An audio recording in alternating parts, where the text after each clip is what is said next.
Hello there, and welcome back to the Walking for Water Texas preparation trip.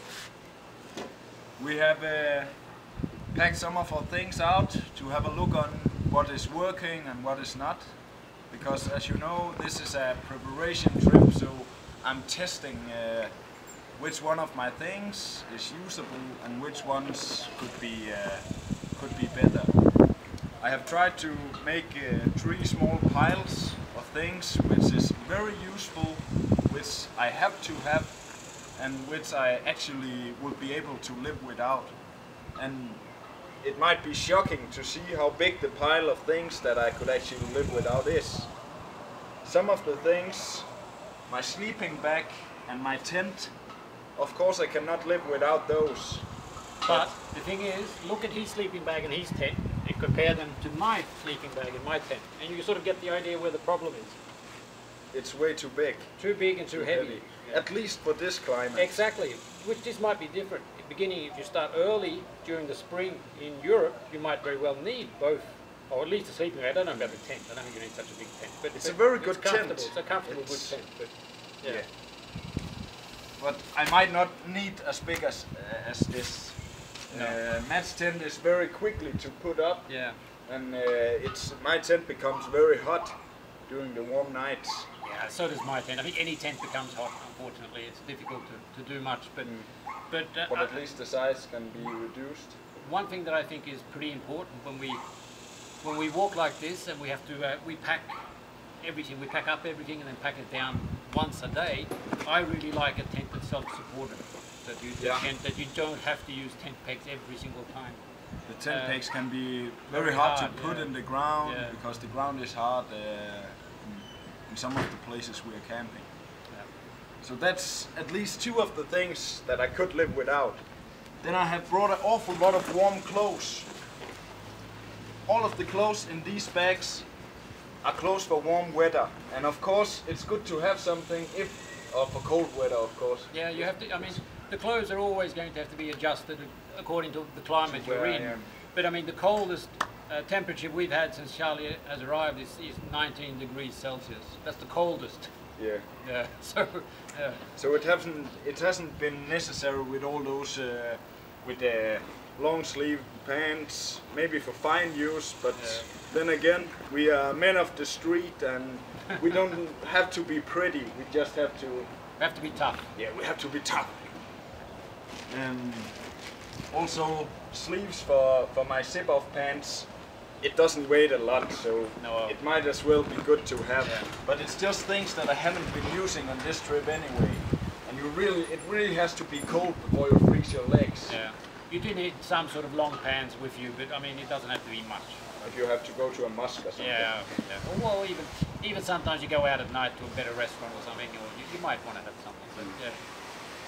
Then I have brought an iPad, and the idea was to have something lighter than a computer. But actually, Matt's computer, he has a big Air, and it's even lighter than an iPad. And there is so many things that you can't use an iPad for. It's not very good to write at it. And another thing is that it has no USB ports. Yeah. So I know you can get some kind of accessories, but I mean, you might as well get a MacBook Air 11-inch, get a proper computer that you can use properly. Yeah. And actually, the port thing takes me to the next pile of things. I have an awful lot of electronic devices here. I have like an extra battery, which is good to have. Yeah. I have a hard disk, which I also need to have because I take a lot of pictures. And then I have chargers for all kinds of things. It weighs a lot and it takes a lot of space, but unfortunately I just need to have it because a part of the mission is also to cover what we are doing. Yeah. So that's some of the things we need. This one as well, a solar charger. I haven't been using it much for this trip because we've been able to get that electricity pretty often. Yeah. But at some places that might not be possible, and I know you're very happy for yours, right? Yeah. I've got a solar charger here that nearly always sits on top of my cart, the mule, and I really have to use it. I GPS log every day when I walk, and when I use my smartphone for that, it draws a lot of power. And without this, my telephone would be dead after a day or even less than a day sometimes. But that keeps it going, so I can essentially be without access to electricity for 3 to 4 days or something like that. I've got this and an extra battery. With those two, I can make it, 3 or 4 days without any major problem, despite the fact that my smartphone takes a lot of power. So if I was to not use the GPS logging, if I was to just use it as an ordinary telephone, or even put it in aeroplane mode, this setup would last me for weeks. So this would be enough to take you through the desert without a lot of problems. Yeah, definitely in the desert too. You get a lot of sun, so I mean it charges enough. It'll keep my phone fully charged if I don't use the GPS logging. When I use the GPS logging, it draws slightly more than that will give. So. But that's just some of the things we have to think about, because it's easy to make it last with power when you are in city areas and when you come to towns quite often. But we will have to prepare for areas as well where we don't have the opportunity to charge or things that often. No, exactly. And if you are suddenly stuck out there and you need to charge, I mean, the solar power works really well. And if I get into trouble and I really need to use the phone, I'll just turn off the GPS logging and I will have power to use the phone just after a few hours in the sun. So that's no problem. Some of the other things that takes a lot of space, but which I need, is things like food. Now we have more food than this, but we ate most of it by now. Yeah. But we had a lot of cans and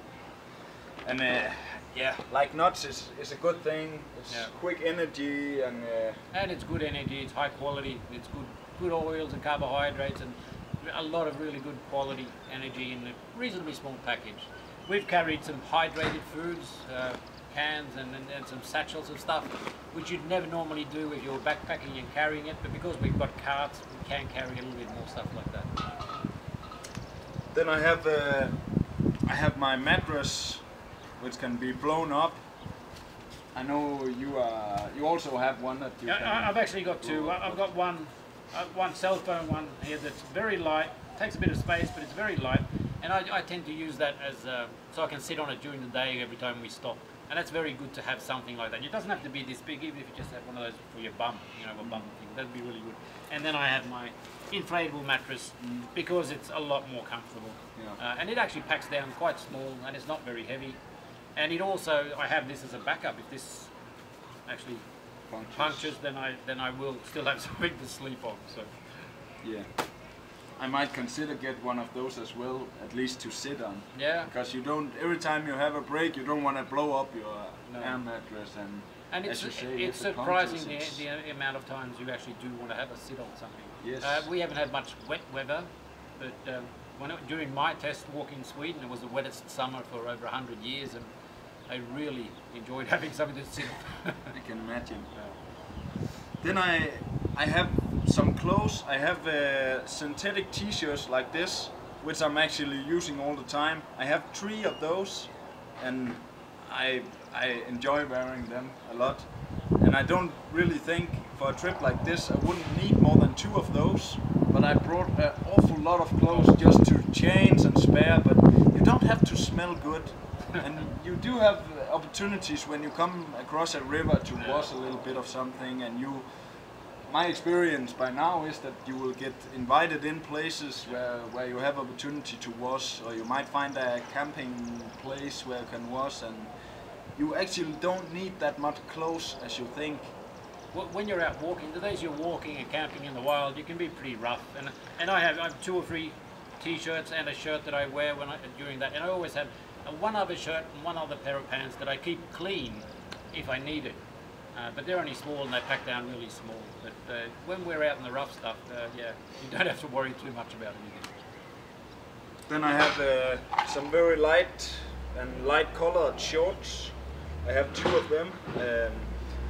I think for this trip 1 pair would be enough as well. But I guess over a longer time, period, it's nice to have something you can change if it gets wet and it's cold. And then I have a PMV rem, as we say in Danish, which I use for a belt, and it can be used for an awful lot of things. I have 3 of them to tighten things to your back, and they are very reliable and very good. Then I have a Leatherman tool. It weighs a bit, but we've used it a bit. We've had to use it a bit. well, actually, they're a good thing. Yeah. I'm just wearing in my belt, and it doesn't. Yeah, I think it's good to have. It's good to have. Then of course I have my toilet stuff, where I also have some sunscreen and all. Sunscreen is it's Okay. the most. It's amongst It's the most one of important. the among the important one of the things. most important things. But you need some toilet stuff for personal hygiene, and you can't really live without that. Then I have a small bag of other things that I rarely use, but which might be good to have, like a passport, Yeah, that's good. and plane tickets. Yeah, a lot of like small things that you don't use every day, but that you need to have. Yeah, and then you maybe need to be careful of it, having it in a dry sack or In a something. dry sack like here, and then I have a raincoat. I haven't been using it here, but I would recommend having that. You have to have some sort of shell jacket, like a Gore-Tex shell jacket of some sort. It only has to be a thin one, but you need one because you never know it's sort of basic equipment. You really need one. Then it takes me to the things that I have found that I'm very happy to have. And some of the things is the footwear. Of course we are walking, so the most important things to keep healthy and happy is your feet. And to help with that, there is some woolen socks. They are quite expensive, but they work excellent. Yeah. I really recommend woolen socks. They really work well, and they tend not to stink as much as cotton socks, so they really work. And again, you don't need so many pairs, because you will have the opportunity to wash them once in a while, and you don't need to smell like a princess when you walk the roads. I like to walk in boots, even though it's warm weather. I don't get to sweat my feet very much, and I just like the feeling of having something stable. And some places it might also be good to have something to protect your feet against snakes, scorpions, that kind of stuff. And boots are excellent at that. Also if you have to cross small water places. And then I have bought some extra soles, because the factory soles are not always very good. So it's worth investing in some good soles as well, because your feet's welfare is alpha omega. We have very different philosophies in shoes, and that doesn't really matter, because what's important is what works for you, and you really need to try your shoes a lot. I've found that my perfect shoes are some very minimalistic running flats, or a pair of sandals, and essentially I can get by with one pair of shoes, one pair of sandals. I've got 2 pairs of sandals at the moment because these ones are brand new and I'm breaking them in.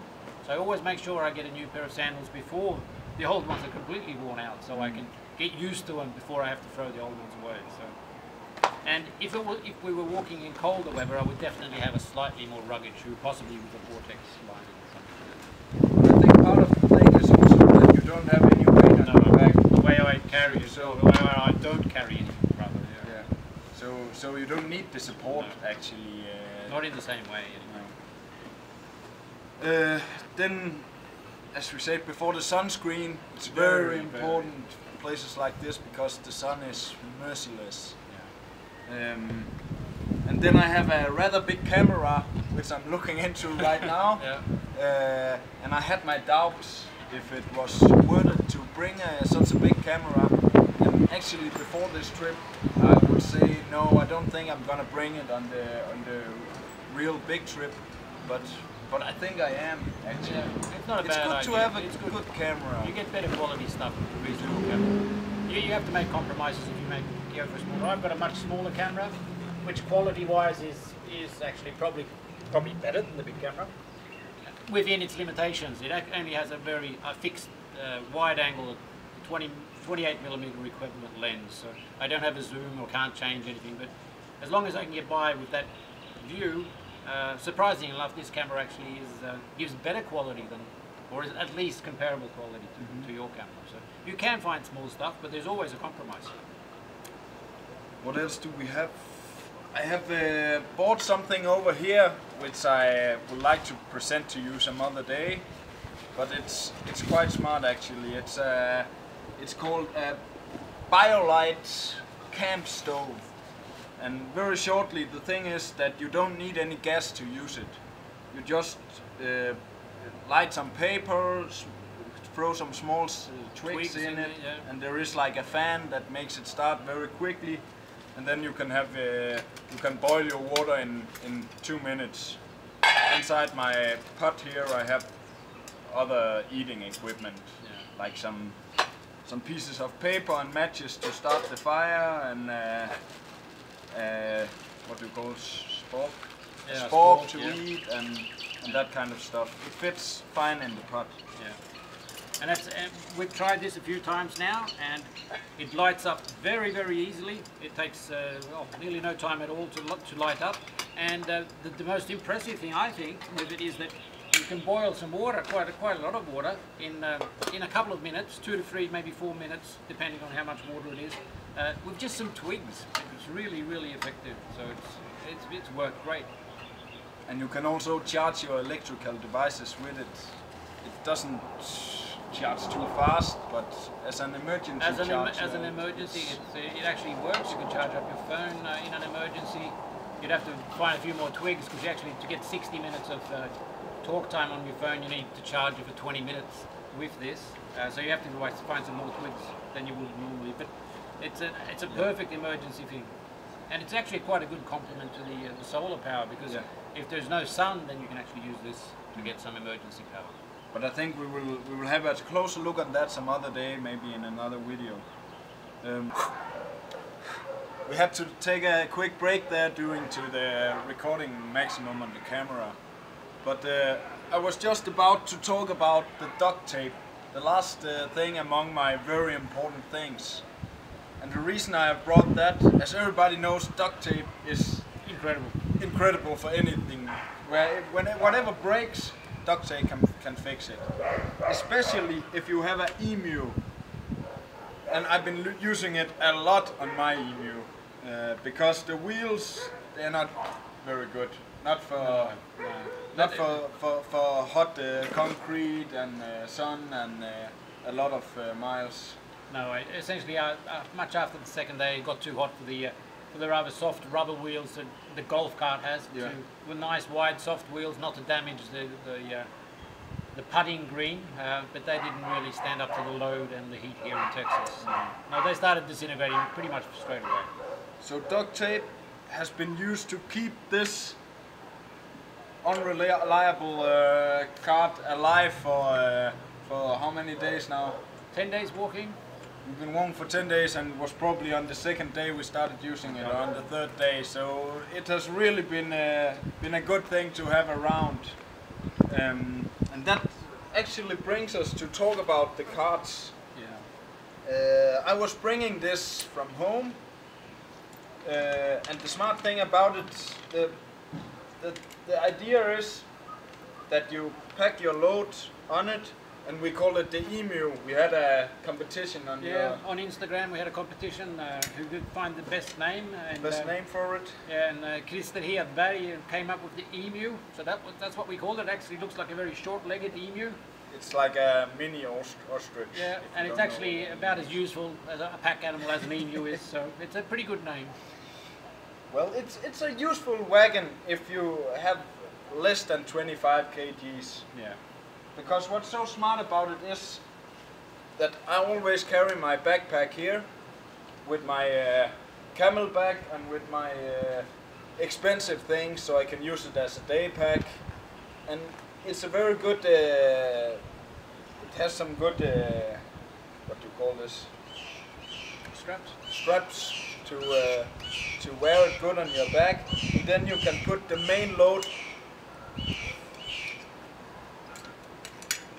attach it to your small backpack, and then I can go back and forth, and the main load is over wheels, so you don't carry as much as if you had the main rucksack on your shoulders.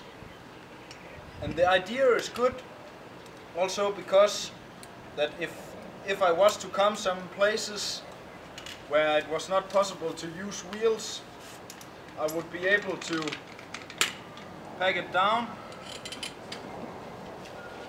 and to take it on my shoulders with wagon and everything. Now it looks a little strange because there's not so much in the rucksack right now, but it actually functions quite good. Then I would be able to jump ditches or walk over cliffs and bring the wagon along. But the problem is that usually I will have to bring so many things that this space would be full of things as well. I will have, normally when we are walking here, I will have some nuts and maybe some water and some different things. So I wouldn't really have the space to put it on anyway. No. If you did, it would be very difficult to Yes. carry. It would also be very heavy. I mean, we're getting above. It's a perfect solution if you're going you're packing light in country where you can get out water and you don't need to carry that much stuff. But when you start needing to carry heavy loads, you're not going to be putting it on your back anyway, basically. So it doesn't work too well, but we are keeping it alive for the rest of this trip, and I will probably ditch the wheels and bring home rest of the Emu body for use for lighter hikes or something like that. But I will eventually have to make something like a mule. I think so. Again, it depends on what you're going to do. But if you're in the situation where you really do need to carry a lot of water, which is the big problem here, really, for us, you need something that can carry a reasonably heavy load and not break down all the time. Yes. Yeah. And as it is, after the Emu started disintegrating, It has been breaking down a couple of times. If we have a closer look on the wheels, I don't know if it's too close to camera, but the wheels can be fixed with the duct tape, but also here it has been breaking down, so we had to fix it with some hose clamps and pipes and a lot of different stuff. The wheels have fallen off. And, It's not stable enough. No. That's the thing, and it doesn't have capacity enough for all the water and food I will need in desert areas. No. Again, if you're traveling in an area in Europe where there's plenty of water and you can get access to water and you're not going to have this problem, but both of us are going to be walking through some pretty arid areas and we need to carry a lot of water. We've carried the most now, we're carrying about 20 litres and that lasts us for only 2 days. Mm. And It's surprisingly how much water you actually need when it's very hot, because you sweat it all out. Yeah. So you do need a lot of water. So You drink a lot more than you expect. and water is heavy and it fills a lot. Yeah. It takes a lot of space. Yeah. It does, and which is why I built my mule with a lot of space under here where I can put the heavy water, quite low center of gravity, and get it in there. And we've had, as I said, more than we've had 20 litres of water in here, and it's worked quite well.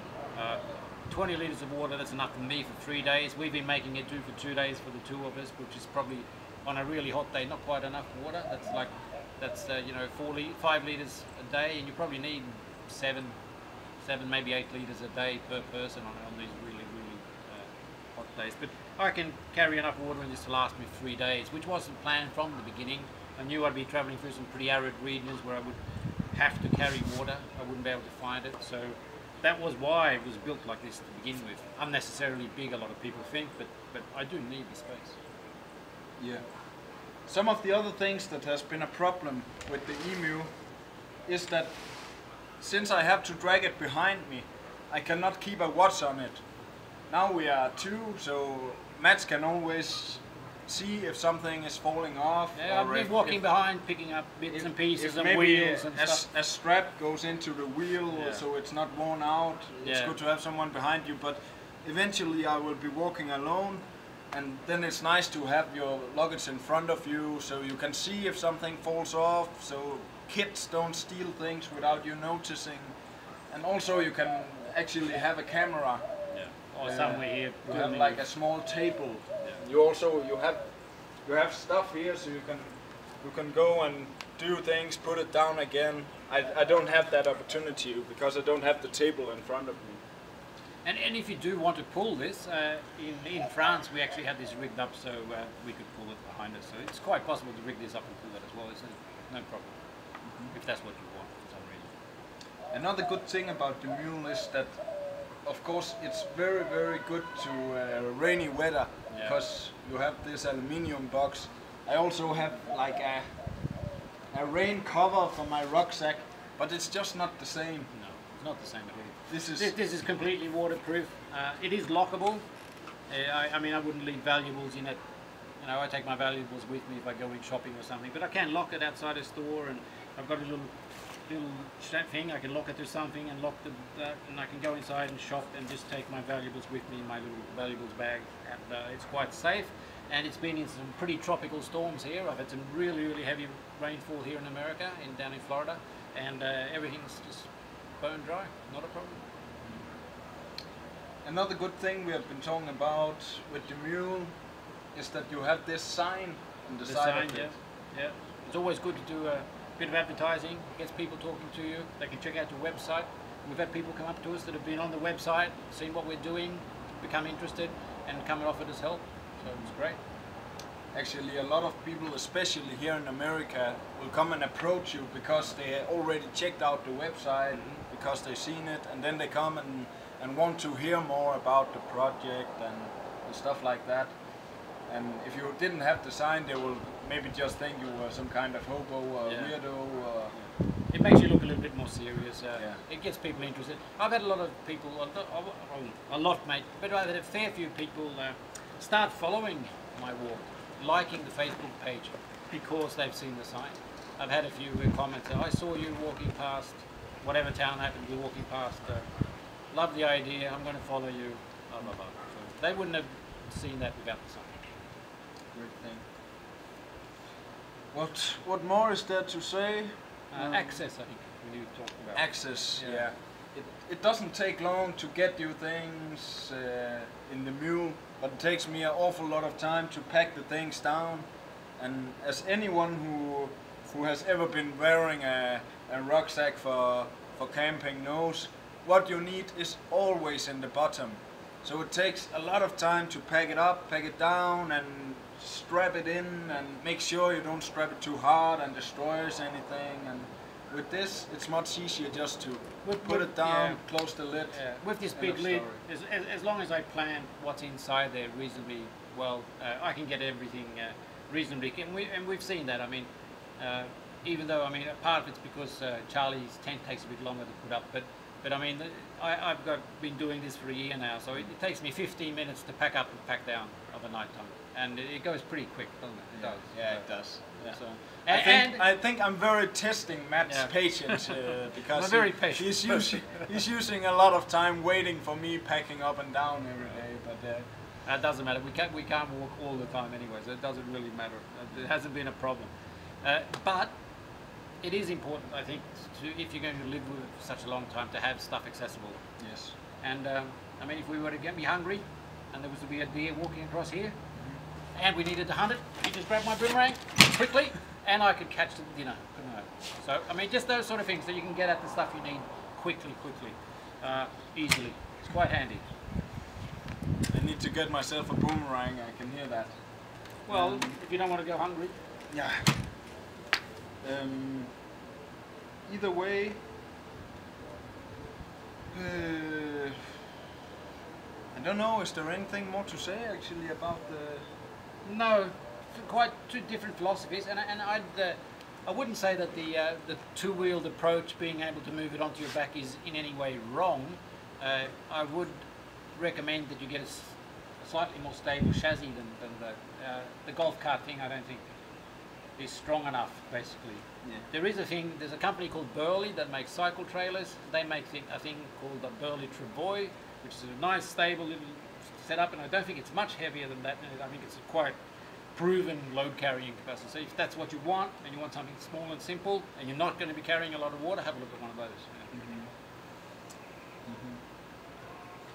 Do we have other things that we want to show off with? You have your walking sticks. Yeah, the walking sticks. Maybe just before that, I'd recommend solid tires.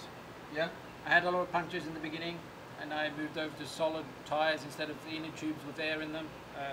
If you're going to have any sort of car, 2-wheeled, 3-wheeled, 4-wheeled, go for solid tires if you can. They don't roll quite as lightly as pneumatic air tires, but it's no big difference when you're pulling them. It might be a bigger difference on a bike, but when on a car, it's worth the extra confidence in never having a flat tire, and not being not having to carry tubes or pumps or anything like that. Yeah. The other thing that I have, spends my food bag, and I also have a separate loose one, is my walking sticks. Can actually be used for walking, for hiking if I'm anywhere. To beat dogs, and it's also my all kind of annoying things. It's my weapon basically. If I have to have a weapon, it's there, easily accessible. It is a walking stick when I need it, and it also doubles. I have a tarp with me that I can put up, and these double as tent poles for the tarp, so I can actually put up a shelter with them. So they actually feel three functions. Roast a sausage above the bonfire? No, I don't know. I don't know about that. But definitely. But it's good to have something to have as a weapon anyway, and this is legal everywhere. Yeah. And yeah, I think it can do a lot of harm. It can do a lot of harm if you had to. Yeah. But you haven't had to use it yet, have you? No. I think only at one stage a dog has come close enough for me to even pick it up. So, and never. You were too slow catching your boomerang. No. I don't want to wreck the boomerang. Yeah. Then we have some hats. Yeah. That's another very good investment while walking in hot weather. I had the same hat as you. Yeah. You won't put on your hat so everybody can see how. We have the same sort of hats. It's the brotherhood of hats. It's like best friends forever hats. Yeah. Mine is just a little greener, but beside that, it's a very good hat because it shades for the sun, for the ears and the neck, but beside that, it keeps away the bugs from your ears and your neck, and the bugs is very annoying. Whenever you have a break or you set camp, within seconds you are surrounded by flies or small mosquitoes and bugs, and some places it's worse than others, but it's really annoying. But just the fact that you have something above your ears, it helps a lot. So the hat is good for that. And these ones, I mean, you can get different sorts of sun hats. I've got my emergency hat here that I started with. I like these. It's got a nice wide brim. I like it that it comes down and covers the sun, not only for the sun, but also for the bugs. And the other thing I really like about them is I've thrown this in the washing machine a couple of times already to wash it, and it also packs down really small when I need to pack it away. So, and we have also sometimes put some ice cubes on our heads. Yeah, put our ice cubes on top in the there. heat. Yep. It's really nice also to have, so you can strap it in and keep some ice cubes on your head, and they actually last for quite a long time. They do. They're a surprisingly long time. So yeah. I think I don't remember if we've already spoken about the. I think we have. Did we do that in the last one? I don't know. We had a break there, so we don't know what we spoke because the video can only tape for 20 minutes. So yeah. But I think that's pretty much it now. Yeah. And if you have any questions or suggestions, just ask Charlie. Yeah. Write a comment or an email or whatever, and we will try to answer your questions and make a video about whatever you like to see something about. And you can see the bugs coming out now, starting to scratch everything. So.